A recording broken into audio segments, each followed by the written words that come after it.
I'm Nick Hayes. I'm the commercial manager at the Association for Project Management.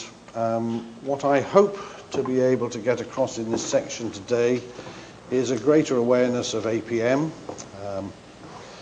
and its endeavours in terms of professionalism for the future. And when I talk about the future, I think we're talking about not about next year or the year after. We're talking about probably the next few decades, next few generations of project managers. I want to get across to you, if I may, an understanding of the principles and benefits of professionalism in project management. In other words, why are we here? Why are we doing it? And where do we need to be to actually deliver projects successfully? I also want you to be aware of the resources that are available from the professional body, from APM. We're here, there is this perception, if you like, in the marketplace that there's competition between different institutions or bodies. We are a charity, we are, if you like, a professional body. We are your community, we are your professional body. This is your profession, and our job is to provide resources in supporting you in developing your careers and developing frameworks which enable you to deliver projects more efficiently. And there's a variety of other resources that you should be aware of in supporting the professional advocacy. So what I want to do first of all is just give you an overview of who APM is, and as I've already identified, we are not in this for profit. Our objective is, I think, ultimately to create project management as a traditional profession in the same way as we see accountancy, law, medicine, surveying. I think we're a long way from that, but I think it's rather like our 2020 mission, which is to strive for absolute total success in project delivery. We'll never get there, but if we strive to get there, we will improve the level of professionalism. I think it's important to be aware that everything we do is aligned with the International Project Management Association, the IPMA. There is only one international standard, and that is it. It is based on their international competence baseline, which has a structure of 1 to 10, which takes account of both knowledge and experience, and assesses competence at delivering projects. There needs to be a standard, there has to be a standard, and that will become more apparent as to why in a couple of slides. In terms of the audience that we have, as you can see, we have 19,000 individual members and just under 500 institutional members, a large proportion of whom are academic institutions. That actually gives us an audience of, at this moment in time, roughly 55,000 individuals. The institutional membership gives us access to a whole series of individuals who have access to our resources but don't necessarily take up individual membership. We have a growing momentum in terms of accrediting frameworks to support individuals, i.e. corporate accreditation, which is accreditation of a career development program to support individuals within institutional project management communities, and also those coming through academia who select project management as a career of first choice. And although typically I suspect you've probably all come from other disciplines, so I know the gentleman from Price Waterhouse has come from another discipline, law, moved into project management. That's pretty typical of any project manager within the current generation, but there is already tangible evidence that individuals are actually coming through education and selecting project management as a career of first choice. So the profile of the project management community over the forthcoming years and decades will inevitably change. In terms of critical mass, we process in excess of 10,000 exams per annum. We have a LinkedIn community which is growing on a daily basis of 14,000, and quite surprisingly our website entertains in excess of 40,000 unique visits per month. You may or may not be aware that we launched a professional standard back in March, and there is a publicly available register now, of which there are over 180 people on that register. And there are applications in excess of 300 being processed currently. That is building in momentum, but it's quite a rigorous process, and I'm going to cover that independently. And I think also we're forging relationships with a lot of other influencing bodies, the Cabinet Office and the Efficiency Reform Group probably coming top of that list, but even down to RICS, other professional bodies, ECITB in the construction industry, National Skills Academy, nuclear, so institutions such as that, where the standards that we're setting for project management are actually being adopted within those industry sectors. So hopefully that gives you a little bit of background of who we are currently. It's fair to say that we regard ourselves as being relatively, despite all this, and I think this is all good stuff, we still regard ourselves as being immature in terms of a professional body, if you like, a traditional professional body. For what it's worth, we will be celebrating our 40th anniversary next year. But I think when you don't become a professional, you don't become a traditional profession until probably you're over 100 years old. So we've still got quite a bit of work to do. Okay. One of the things that we're asked about quite regularly, well, what are the benefits of professionalism in project management? One can beat around the bush and you can say, well, you know, you get, by participating, you know, £3 off a body of knowledge, or you get £15 off a qualification. This is not what it's about. We have to be real. Individually, it is about being a professional. It is about receiving recognition and status, not only within your institution, in other words, within your employer's institution and environment, but also socially as well. And I think it has to be said that although it may not be everybody's primary objective to maximise their remuneration, certainly in terms of their reasons and criteria for working, it will certainly come in the top 5. Remuneration is very important, is it not? Yeah. So you could talk about lots of esoteric other things. I think it is primarily about recognition and status, and it is about remuneration. Institutionally, it's quite interesting. It has always been extremely difficult to justify lots of expenditure on developing skills and competency. However, I am able to quantify, I'll give you a quantifiable example of the impact of professionalism within an organisation that we all know the name of.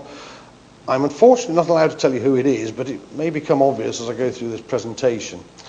But 10 years ago, this organisation, who are a household name, they're international, they had some major problems with the project sides of their business, which accounted for over 50% of their revenues. They didn't really know what to do.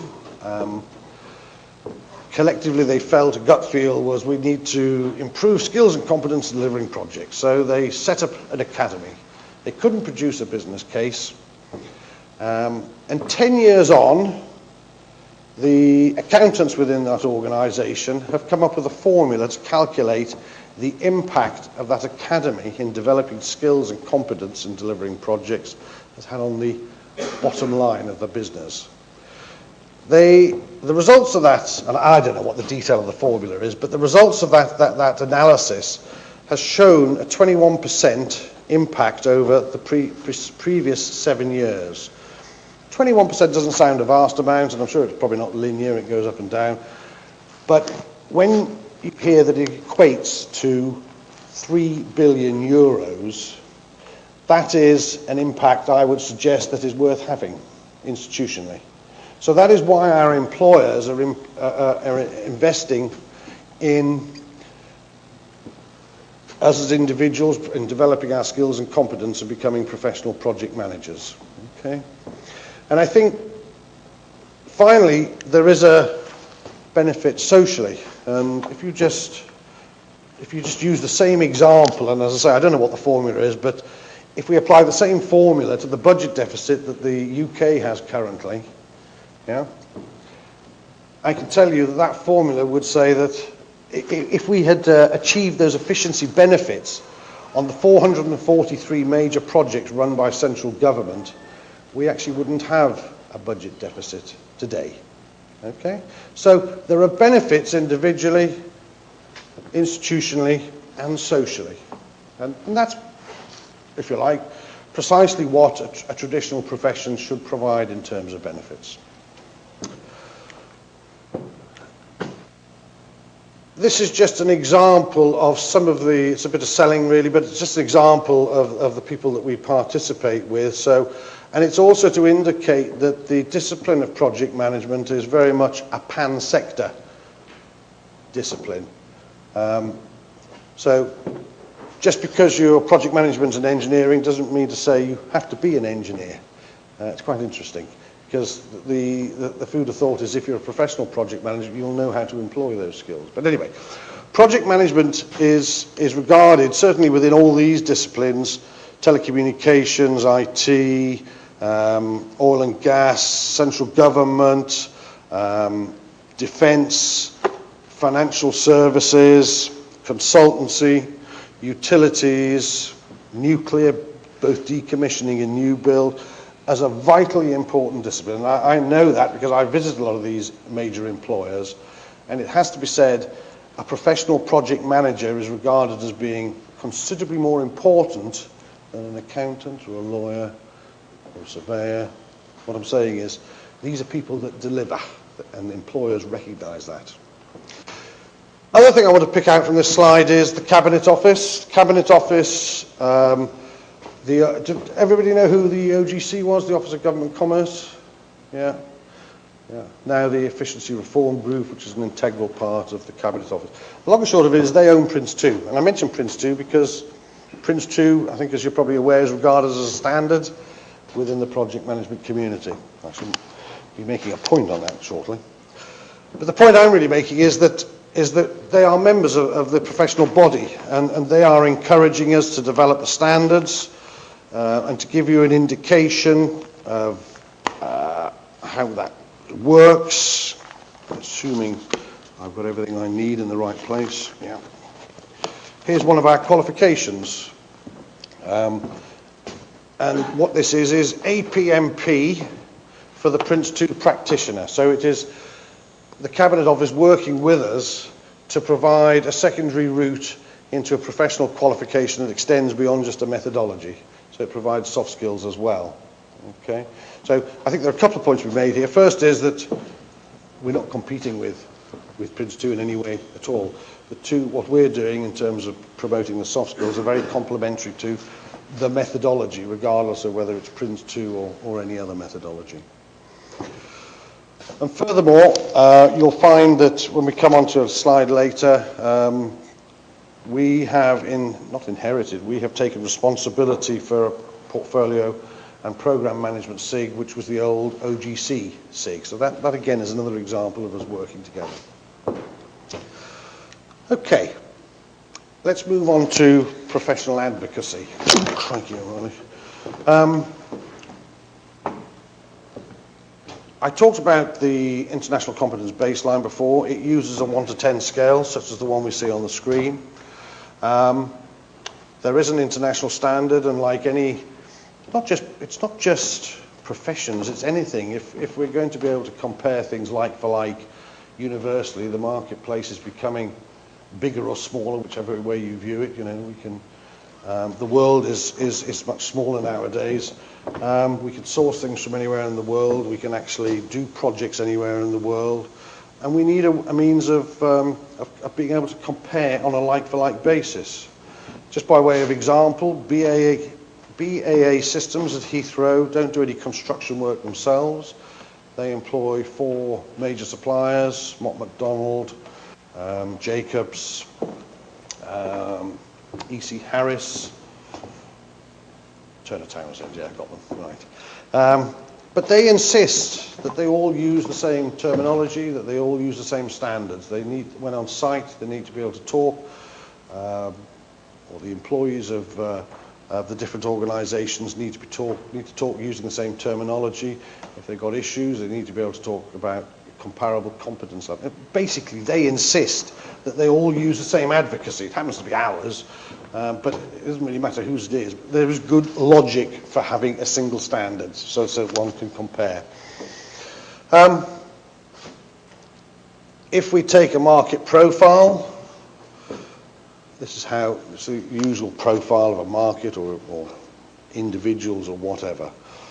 The point I really want to make here is that we've mentioned Prince 2, and as I say, I have nothing against Prince 2, and in fact it's a very good methodology, and it's very widely used. But the fact remains, was the gentleman I was talking to earlier from, this gentleman here, as he correctly says, as far as looking for a job's concerned, it ticks a box. But that's fine. You have to understand that's where it sits on a competence scale. Now, what I'd say to you is, if you had to have a major operation, let's just say this gentleman here had to have his kidney transplanted, if you can do such a thing, would you want a surgeon at that competence level conducting that operation? I don't think you would. Well, I certainly wouldn't. And I'm not trying to isolate Prince 2, because this is where our qualifications sit. So here's the APM introductory certificates and the APMP qualification. And it has to be said, the same applies to the PMI's PMP qualification. And what you need to understand is that 95% of all qualifications taken are at this level. Okay. This profile is narrowing as it goes up, but this is still totally disproportionate. And really what I'm saying is that anybody who thinks project management professionalism sits at this level is kidding themselves. And it's probably why we've had a consistently high failure rate for projects over the preceding, well, it has to be 3 decades. It hasn't reduced in any way or form. Okay, so we have as a community a responsibility to raise the standard. Okay, and I would suggest the standard for professionalism should be up here somewhere, IPMA level B. Okay. Of course, I wouldn't be doing this if it wasn't leading to something. We launched a professional standard back in March. I mentioned it earlier. The popularity of that is growing in momentum. But I think the important thing is that for a community and a professional community, if we are to be a genuine professional community, this is the standard, whether it's APM standard or anybody else's. This is the standard that as a community we should be aspiring to if we are going to become a genuine profession. Okay. This gentleman studied law here, and I assume you were successful at it. Yeah. But you have aspirations to become a professional project manager, do you not? Yeah. You need to get to this level. Yeah. And you need to deliver projects at that competence level, and that will reduce the failure rate dramatically. I mean, it's not rocket science; it's very simple. So, let's give you the APM model of professionalism, and there is no rocket science to what we're doing. We've effectively plagiarized this from the majority of the other traditional professions. We expect an individual to demonstrate a breadth of knowledge, a depth of ability, achievement, ongoing commitment to the profession, and to be accountable. In other words, individuals should demonstrate the attributes of a professional person. Yeah? So the core components of a professional person, as we've identified here, are a framework of methodology which defines the processes and practices for the organisation. A competence framework to map levels of knowledge and experience at appropriate levels that can be used both individually and institutionally. Achievement. Professional qualifications to provide developmental opportunities and recognition of competence at appropriate levels. In other words, career-long professional qualifications. Commitment, CPD, Continuing Professional Development Scheme, that broadens horizons and builds understanding through sharing of good practice. And accountability, recognition that true professionals should be accountable for their actions and adhere to a code of ethics and professional conduct. All make sense? Yeah. And frankly, I think the next few comments I'm going to make are to a point selling to you, but from an APM perspective. But it doesn't matter which resources you devote to this or whose resources they are. These are the characteristics of being a project professional. Does everybody agree with that, incidentally? Blimey. Yes, the lady at the back. Good. Excellent. Okay. When we looked at this, we suddenly realized we do have the resources to actually support this framework. So we have an established body of knowledge in its 5th edition, 7th reprint, widely distributed, which incidentally is currently going through a major refresh program and is probably 80% of the way through that refresh program.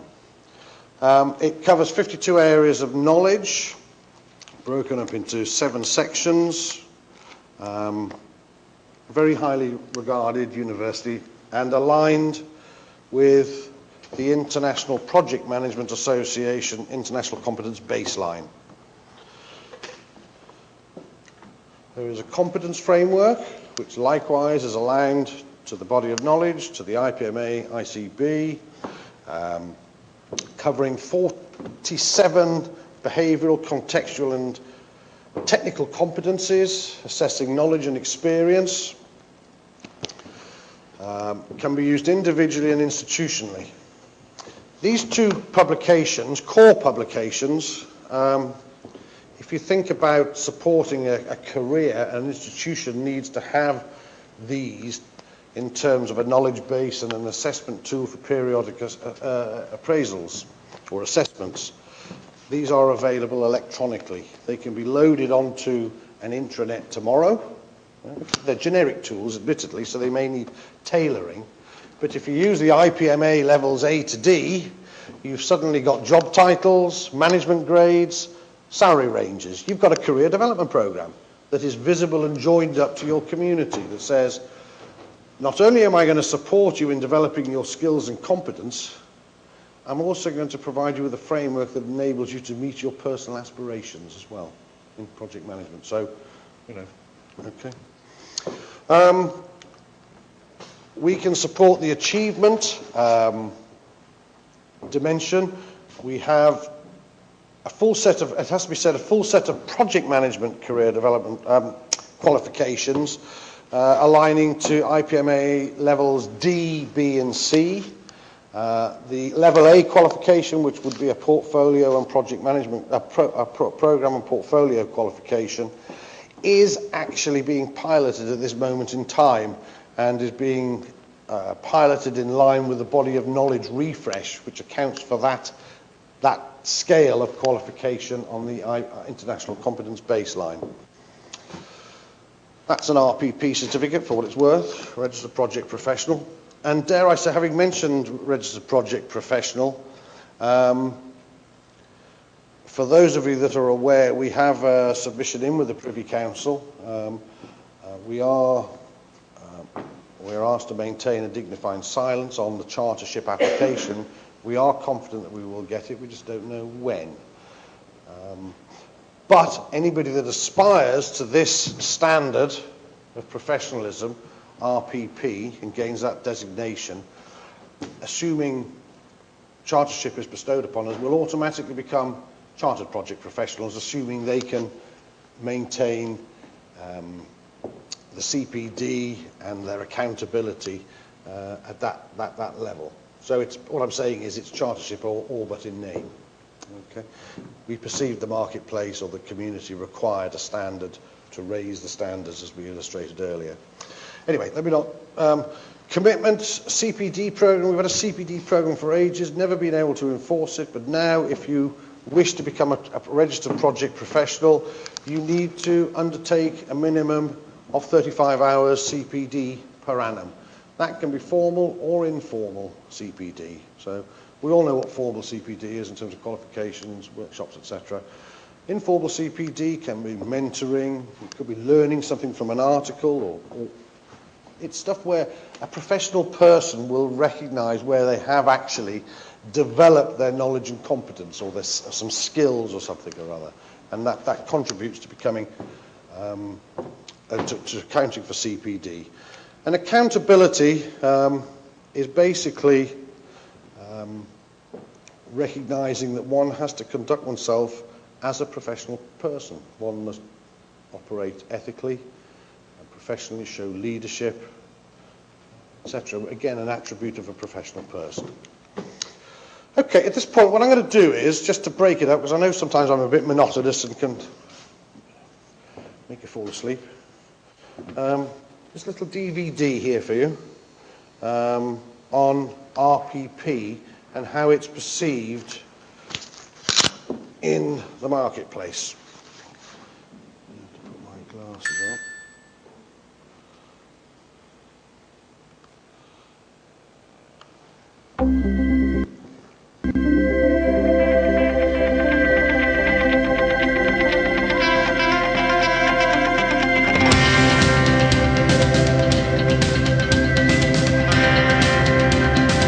What we're doing here is program managing the entire Olympic site.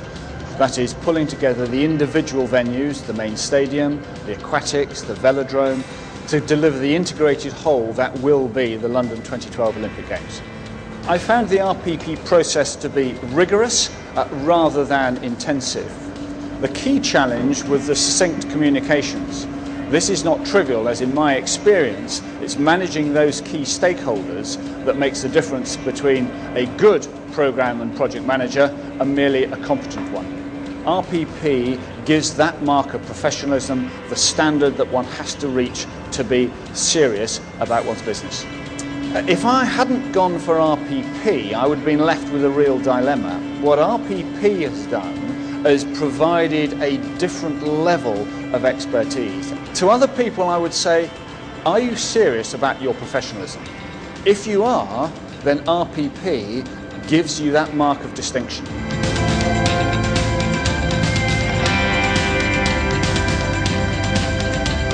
The Pine Trees project at Bupa was multi-phase and extremely complex due to the number of stakeholders involved and the significant people change that was going to have to be undertaken. It was enjoyable and I delivered to time, quality and cost. Even better, I was then able to utilise that experience to demonstrate to APM that I could be a registered project professional and I'd reached that required standard. For me, the RPP process was very hectic because I set myself some demanding timelines, and at the end of it I'd achieved a fantastic portfolio of work that I could submit.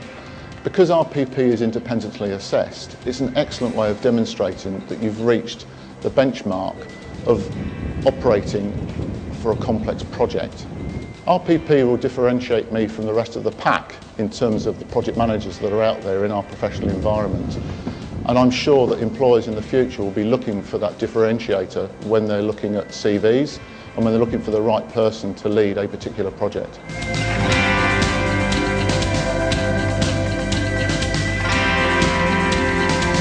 Crossrail is one of Europe's largest construction projects at the moment, and it's split up into many contracts. Today we're looking at contract 330, which is Costain-Skanska joint venture, which is to construct the Royal Oak Portal, the entrance from the railway to the underground. I'm a chartered civil engineer and have been for a number of years, but the RPP provides an opportunity to reach a standard that doesn't exist anywhere else for me to prove that I'm a project professional. The process itself is straightforward once you follow the instructions, but I don't think this is about the process. For me, it was much more about introspection, about taking stock of my career to date and understanding where I had succeeded and done well, and where, importantly, there was areas that I needed to improve. To do RPP, you don't have to be working on a big project like Crossrail. It applies to anybody who's taking a responsible role in project management from a pan-sector viewpoint and is a professional. And it's great that it could have such a diverse uptake across all industries. The RPP is important to me, and I think important to everybody who wants to develop their careers.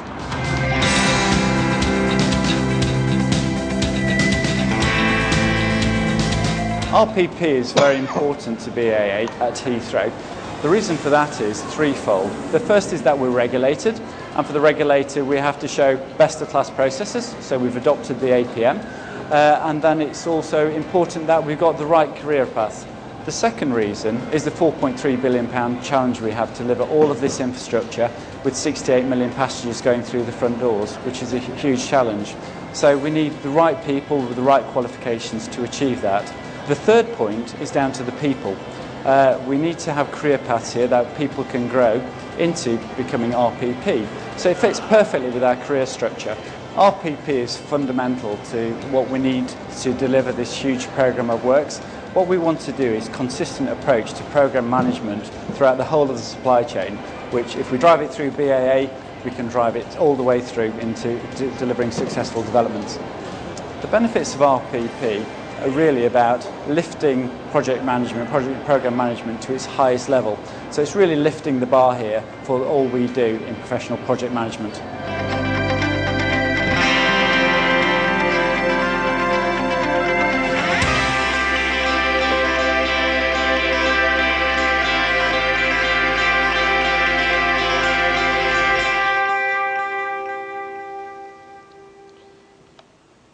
Okay, I know they sound as though they've been indoctrinated, but it is a factual situation. You know, there is a need in the community to raise the standard of project delivery, and through that we have to provide the supportive frameworks. So everything that the APM does, and we've talked about registered project professional, revolves around the 5 dimensions of professionalism. I'm going to cover on the next slide a little bit more, but we have an accreditation scheme for corporate career development programs. It is about alignment to the 5 dimensions of professionalism. And we likewise have a similar accreditation scheme for academic courses, which again is about alignment to the 5 dimensions of professionalism. So there is something there that is joined up regardless of where you start your career in project management, whether you've come from another discipline or whether you've come through education. That, I believe, is what everybody should be aspiring to. Not everybody will get there, but the requirements and the frameworks should be consistent. So if we just look at the community that the Association for Project Management serves, and I do repeat serves, this is, as I say, your community. It's not my community. I'm an employee of you, if you like, of the profession. And it is very much a two-way process. But the framework of the 5 dimensions of professionalism is there for individuals. As we've explained, it's there in a very simple alignment program for institutions, and the cynics may say that this is APM mandating their own products and services, i.e. membership qualifications, etc. It's not. And just by way of illustrating that, dare I say that we believe we've got the supportive resources and probably collectively the best set of resources to support this universally, but it doesn't mandate them. It says for achievement.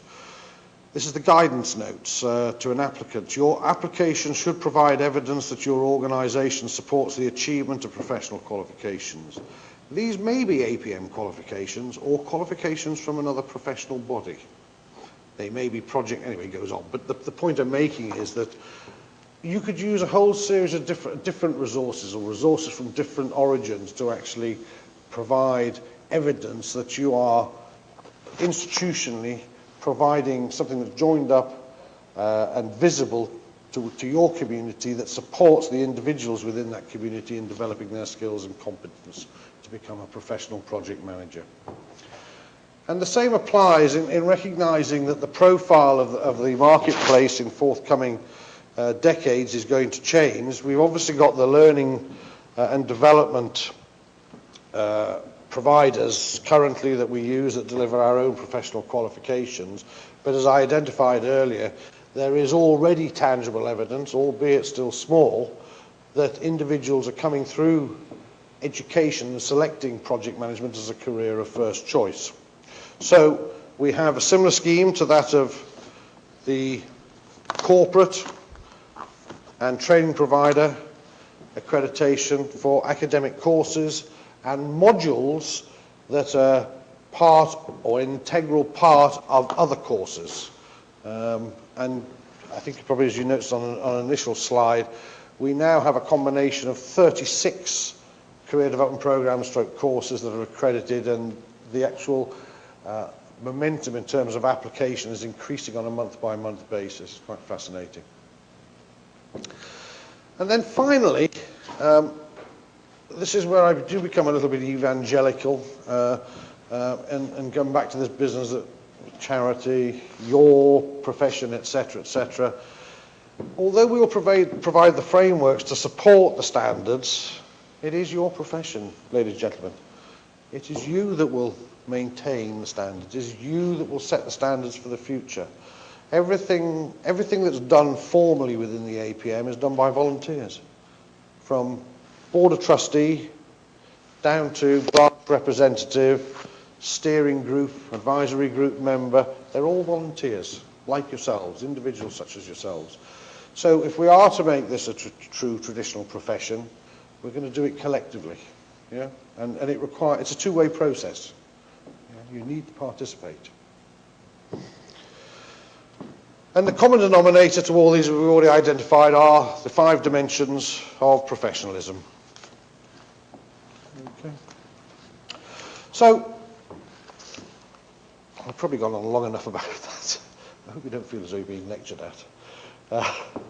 Let's just make sure that you're aware of the supportive resources that are available to you. So APM is HQ'd in, that's probably that dot there, in Princess Risborough in Buckinghamshire, leafy Buckinghamshire. However, we are supported by 11 branches around the UK. They all have their own budgets. They're all made up of volunteers, as I've previously mentioned: chairman, treasurer, events organizer, representatives for corporate institutions, educational institutions, etc. They also provide a means of gaining CPD. But before I go on to that, let's just cover also the specific interest groups, of which up until recently there were 11. And these groups, again, are volunteers, and they typically major in the topics that are on the tin. And they're available not only to draw from, but to contribute to further the profession. So just by way of example, Sellafield Limited, what they do is they have within their business representatives on each of these committees.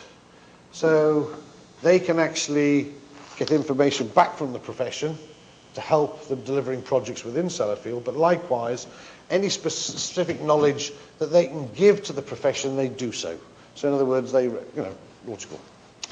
The body of knowledge refresh has spawned 2 new specific interest groups: sustainability, and I mentioned earlier to you the portfolio management SIG, which is the old OGC, portfolio management SIG.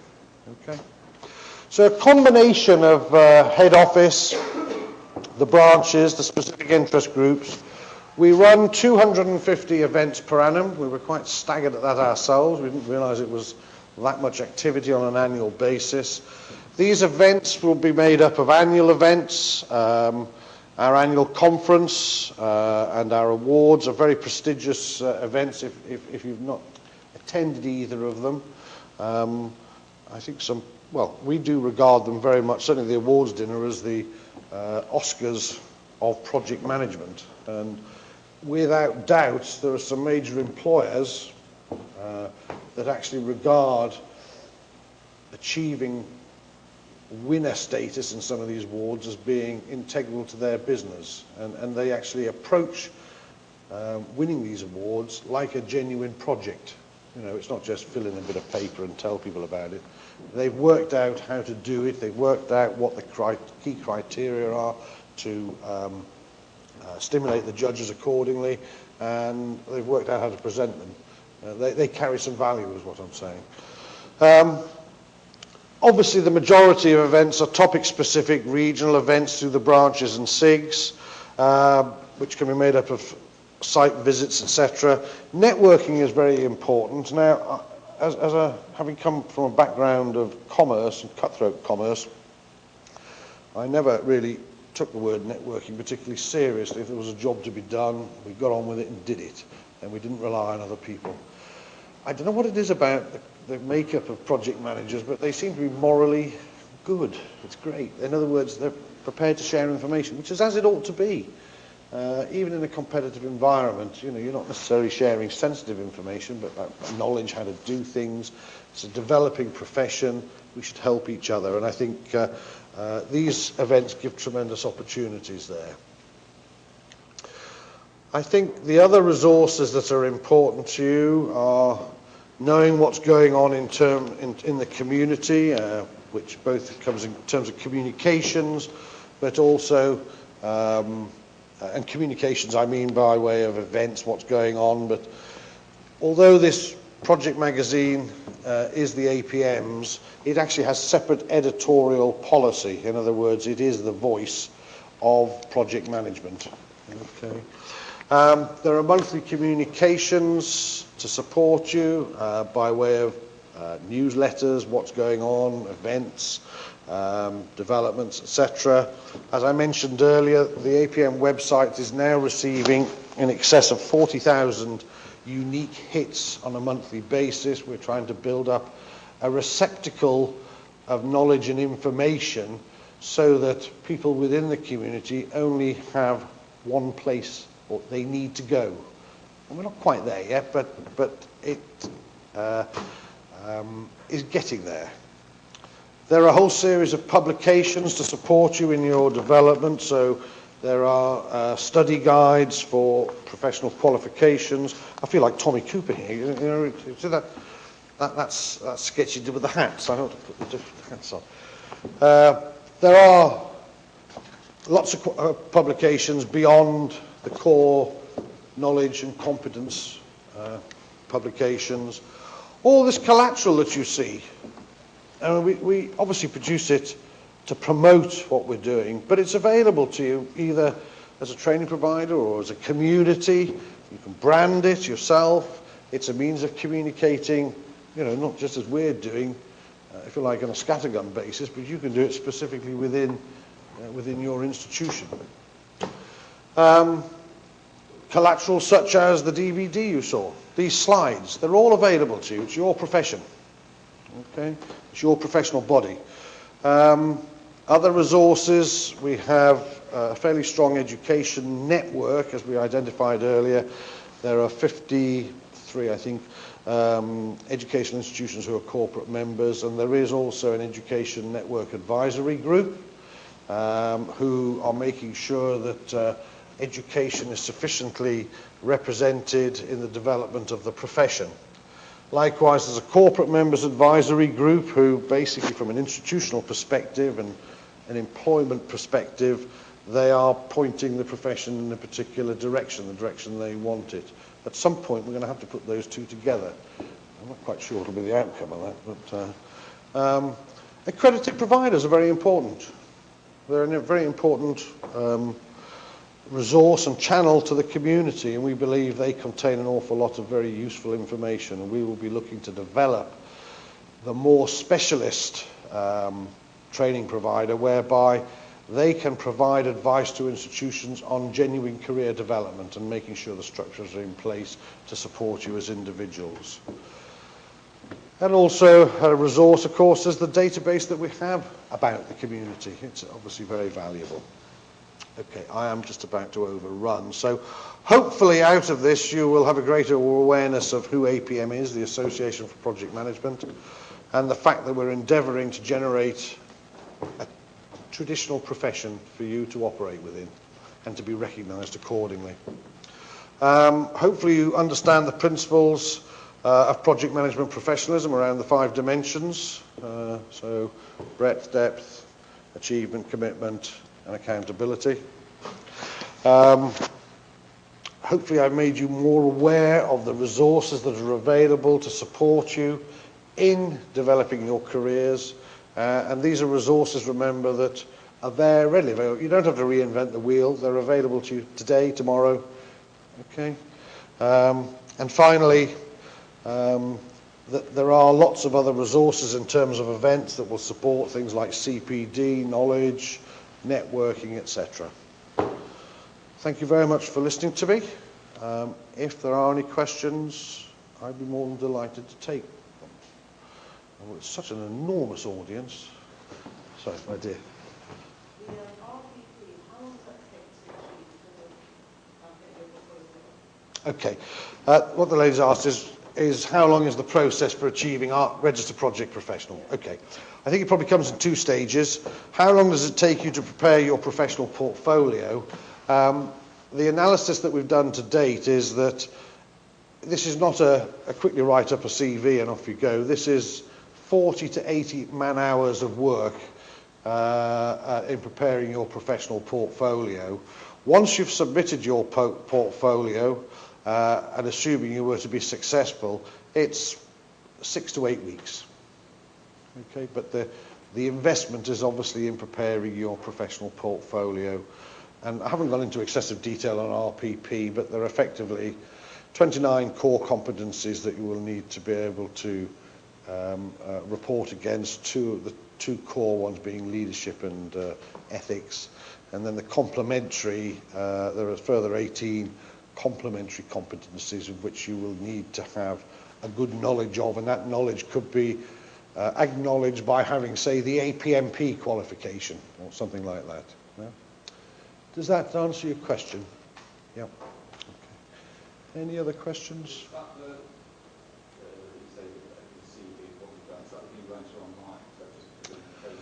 No, no. I think just for everybody else. So what the gentleman was asked, there's a process online. I suspect you've applied for membership, have you? Yeah. Okay. There are several levels of membership. The first two levels, which are student and associate, are effectively fill in the form, pay your money, you have access to the resources of the association. The latter two levels of membership actually bestow, through post-nominals, recognition and status of your knowledge and competence. So if you apply for, which you must be doing, full membership, you will have to support that application with a full CV demonstrating your experience over the previous 5 years on live projects and your accountability in terms of budget, etc., etc. That typically is done on a CV template. You can cut and paste. No. So the answer to your question is the portfolio for a registered project professional is much larger than that, much bigger. Now, I can go into more detail if you'd need me to, but I suspect I'm probably running over, I suspect. So if you'd like to talk separately about that, I'd be more than delighted to cover that. Registered project professional, this isn't just getting a quick qualification or it is a designation, but this is, can I say, I mean, I relate it to becoming the same designation as a professional person, a doctor or a surgeon or whatever. It requires you to put the right level of work in to demonstrate that. And there are some people that won't be able to do it. And therefore they will not be able to show those characteristics. Although some people just don't want to do it for whatever reason. Yeah? But it is a professional, well, yes, it is demonstrating a level of professionalism that will appear at the top end of that market profile. It will distinguish you. Yeah? And I can assure you that a lot of the major, if you're at that level, you will be in demand from a lot of the major employers in the UK, well, and abroad. Anything else? Thank you very much.